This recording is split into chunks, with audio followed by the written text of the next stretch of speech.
Morgen allemen, c'est le Yiddish Show de Radio J. Lise Gutmann avec vous pour une émission consacrée aujourd'hui à un grand journaliste yiddish dont le livre a été traduit il y a peu. Pour nous en parler, sa fille Danielle Katz est avec nous en studio. Danielle, bonjour, merci d'être avec nous. Bonjour. Alors, oui, puis j'ai pas dit, mais voilà, merci à Serge Surpin à la réalisation technique. Alors, ce livre, ça s'intitule « Sous le ciel de Paris, le petit monde du Pletzel ». Ce livre a été traduit du yiddish et annoté par Serge-Alain Rosenblum et c'est paru aux éditions Faber. Voilà, je le montre. Votre père, son nom de plume, c'était K. Benek. K. Benek, oui. Alors, on aimerait bien savoir, parce que c'est un nom qu'il s'est créé, qui s'est auto-créé. Comment s'appelait-il en réalité et pourquoi K. Benek? Alors, en réalité, il s'appelait Binem Katz. Oui. Et en fait, il a pris le K de Katz et le B de Binem transformé en Benek polonais pour faire son pseudo K. Benek. Alors on peut presque dire qu'il a traversé le XXe siècle avec toutes ces vicissitudes pour un jeune homme juif. Comment est-ce qu'on va l'appeler K. Benek? Oui. Oui, d'accord. Sûr. Donc, il est né quand, en fait? Alors, il est né le 24 octobre 1905 à Lodz. Et ensuite, sa famille, quand il avait 8 ans, a déménagé à Varsovie. Il est d'une fratrie de 9 enfants, dans une famille où le père et la mère, mais surtout le père, étaient extrêmement pieux et dans la suite du rabbin, qu'il a d'ailleurs suivi à Varsovie. Mais en revanche, tous les enfants n'ont absolument pas suivi la voie religieuse. Comme beaucoup, oui. Ils étaient plutôt genre communisto-bundistes comme à l'époque. Voilà, ils étaient bundistes dans l'air du temps, là-bas en Pologne, et beaucoup des garçons de la fratrie étaient des artistes. Un était journaliste, un autre était comédien et a joué dans le théâtre yiddish. Il a même été en tournée aux États-Unis. Il joue un petit rôle dans le Golem ou dans le Dibouk, je sais plus. Peut-être je crois que c'est le Dibouk. Oui. C'est le Dibouk. Et un autre de ses frères était journaliste, écrivain, voilà.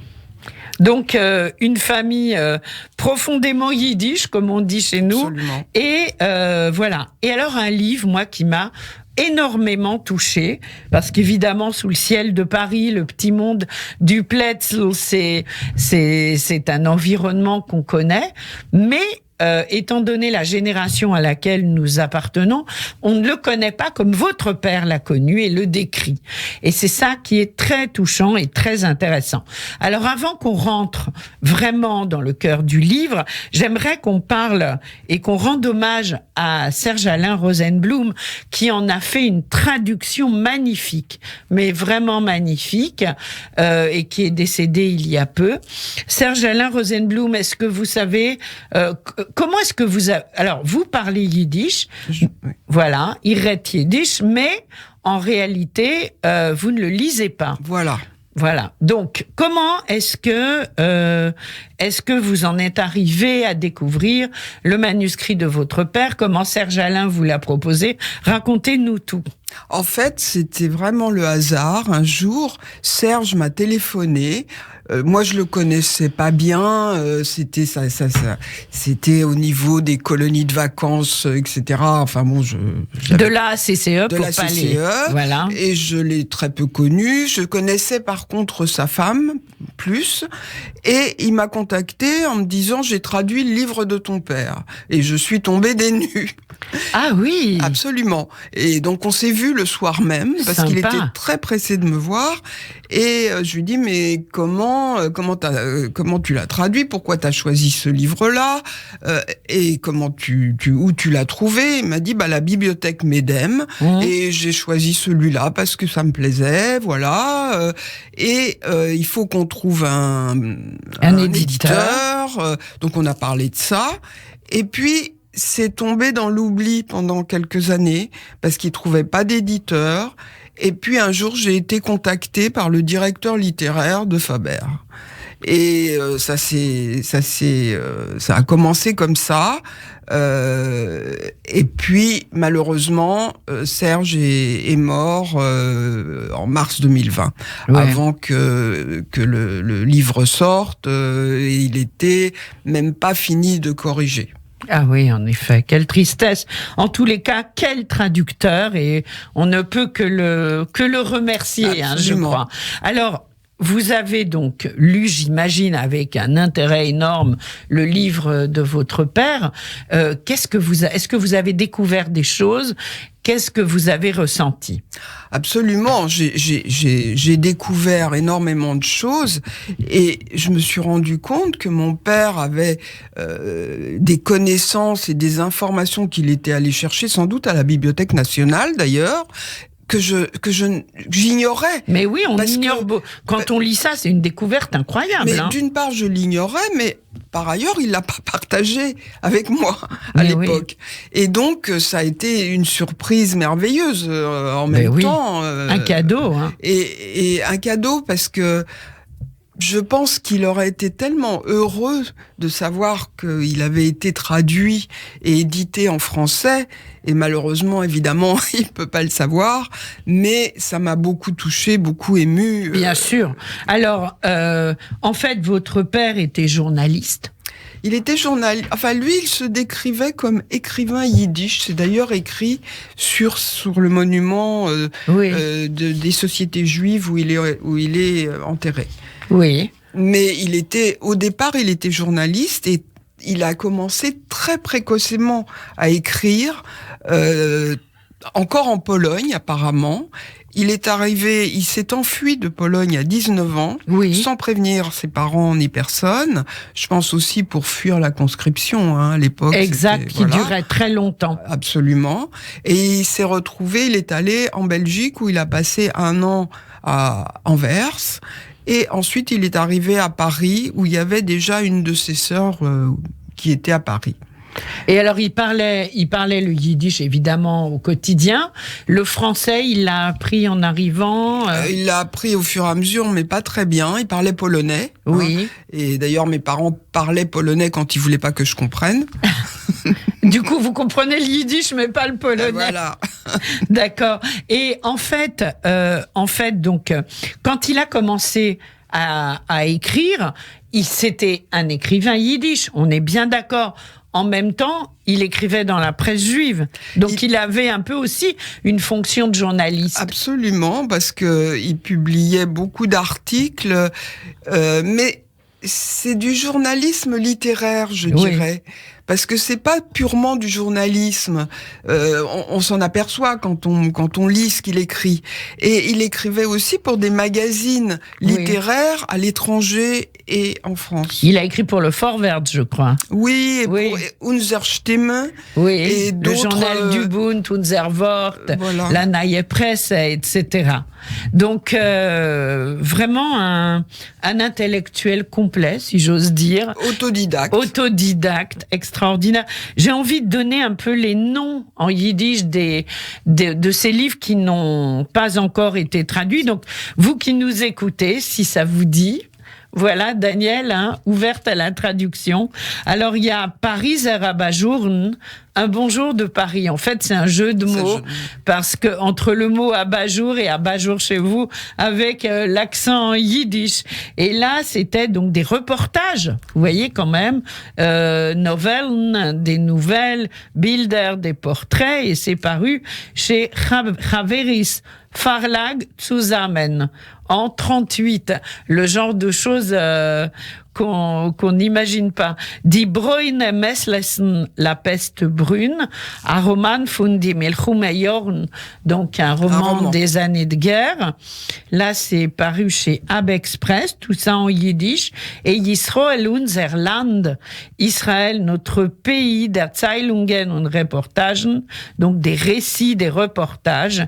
Et là aussi, c'est paru en 77. Et puis, il y a Die Jiden von Nerten, in von Eiernerten, les Juifs d'hier, d'avant-hier, etc. Bref, il a beaucoup témoigné, beaucoup écrit. Alors, moi, je propose qu'on fasse une petite pause. Qui va être en français parce que Daniel Katz, vous avez une fille qui est artiste, qui chante et elle a sorti un album qui s'intitule À cordes et à cris. Et c'est un album de 2018, divers et autres, sauf indication contraire. Alors, comment s'appelle votre fille ? Elle s'appelle Émilie Katz. Émilie Katz.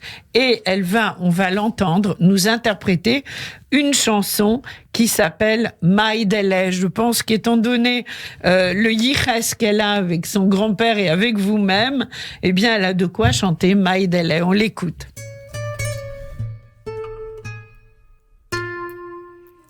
Dans la valse de mes amnésies, à fleur de mémoire, miette d'une histoire volée, d'une aube sans soir, chante une autre vérité, criante de vie.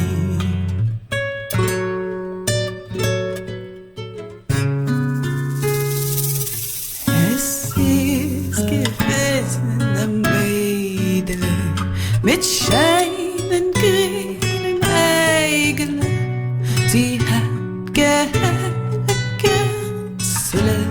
gegangen zusammen Freile. Spielen, springen den ganzen Tag, es ist gewesen am Mädele. Mit scheinen grünen Eigele, sie hat gegangen zusammen Freile. Spielen, springen den ganzen Tag, es ist gewesen am Mädele. Mit scheinen grünen Eigenen, sie hat gegangen zusammen Freile. Spielen, springen den ganzen Tag.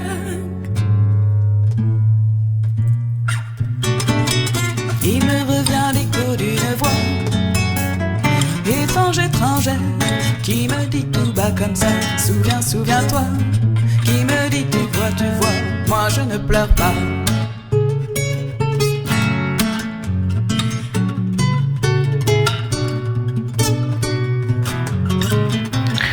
Une très très belle chanson interprétée par Émilie Katz. Alors ça s'écrit K-A-C, faut le dire, parce si on veut retrouver l'album, à cordes et à cris, c'est hyper émouvant. Elle vous avait prévenu qu'elle allait le faire ? Elle m'a demandé d'écrire les paroles en yiddish. Ah, d'accord. Donc, vous saviez. Mais c'est vraiment très, très beau. Et je pense que votre père, Daniel Katz, Kabenek, dont on découvre le livre aujourd'hui, Sous le ciel de Paris, le petit monde du Plätzl, aux éditions Faber, traduit par Serge-Alain Rosenblum, ne l'aurait pas désavoué, hein. Non, c'est clair, hein. Ouais. Alors, Sous le ciel de Paris. Donc, c'est un livre qu'on peut savourer chapitre par chapitre. C'est pas un roman. C'est une description, en fait. Enfin, description, j'exagère. Ce sont des... comment est-ce qu'on... Voilà. Il y a plusieurs thématiques. Comment est-ce que vous souhaiteriez le présenter ? C'est le reflet de la vie juive des émigrants d'Europe de l'Est qui arrivent en France, qui arrivent à Paris avec leurs difficultés, leurs joies. Il décrit quand même, c'est pour ça. Oui, bien sûr. Voilà. Mais c'est décrit sur un mode littéraire. je dirais. Tout à fait. Ah oui, non, mais très littéraire, évidemment. Alors, il y a un chapitre qui, moi, m'a beaucoup touchée. C'est le chapitre sur le mariage d'après-guerre. Est-ce que il vous en parlait de l'ambiance d'après-guerre? Est-ce que c'est quelque chose qui venait dans les conversations? Non, mon père parlait pas beaucoup de l'après-guerre. Il parlait pas beaucoup en général. Il écrivait beaucoup quand il travaillait pas pour vivre, mais il n'a pas parlé du passé. Mais il l'a écrit. Il l'a écrit, voilà. Ouais. Il l'a écrit, mais il l'a écrit en yiddish. Donc, finalement, ces témoignages, vous ne les avez retrouvés que très récemment. Absolument, et j'ai pas tout retrouvé, malheureusement. Oui, bah ça va venir, vous allez voir, il y a des choses comme ça qui ressortent au moment où on s'y attend le moins. Alors, il y a un des chapitres, moi, qui m'a beaucoup touchée, parce que je trouve qu'en ce moment, il se dit énormément de bêtises sur la période de la Shoah, sur la période d'après-Shoah. Je ne sais pas ce que les gens imaginent, mais ça n'a pas été une grosse rigolade que de se retrouver après la guerre avec, pour la majorité des Juifs ashkénazes, toute la famille assassinée ou presque. Donc, pas de descendance, pas de cousins, pas de grands-parents, etc. Et même si on essayait d'être résilient, comme le dit Cyrulnik, et de passer par-dessus, bah, c'était pas toujours simple. Hein. Alors, il y a un chapitre qui s'appelle « Un mariage dans la communauté ».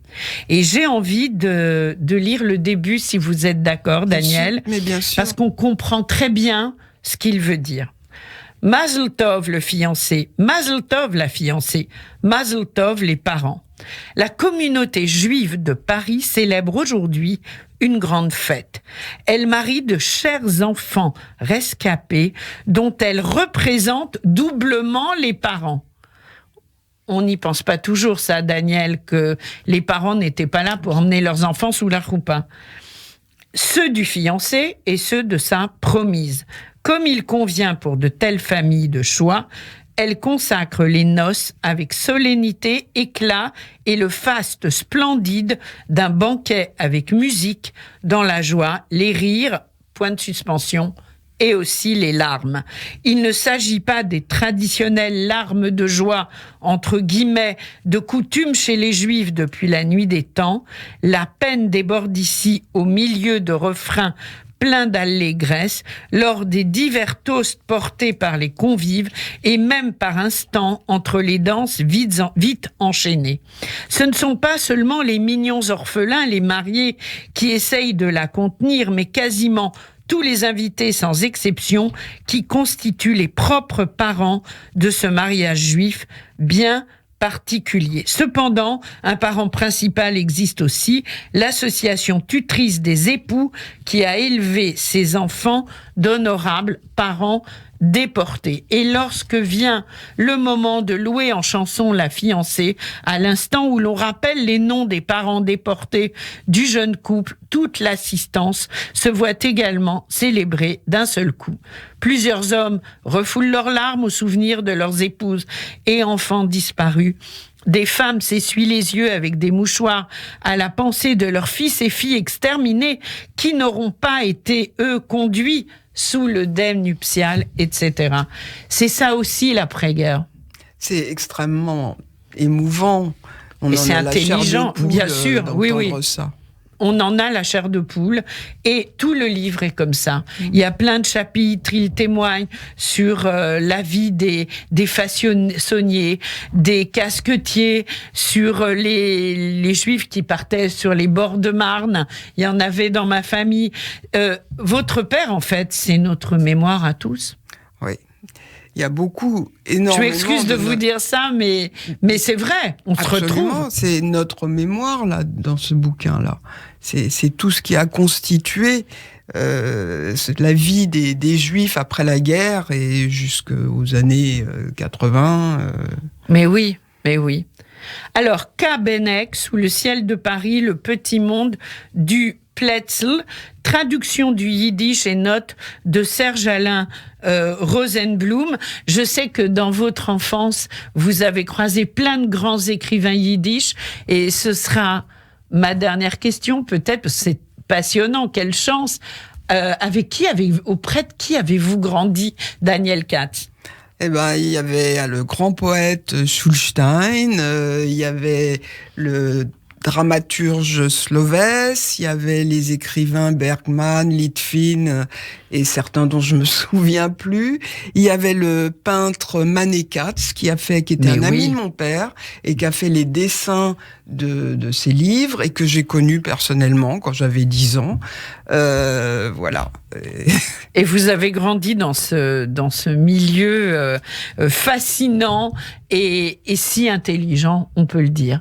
Daniel Katz, bravo. J'espère vraiment dans les années qui viennent d'autres traductions, mais de cela on parlera hors antenne. Merci d'avoir été avec nous et on continue en musique avec Dalila. Je sais que vous l'aimez beaucoup. Ich bin Heim. Et merci de m'avoir invité. Avec plaisir.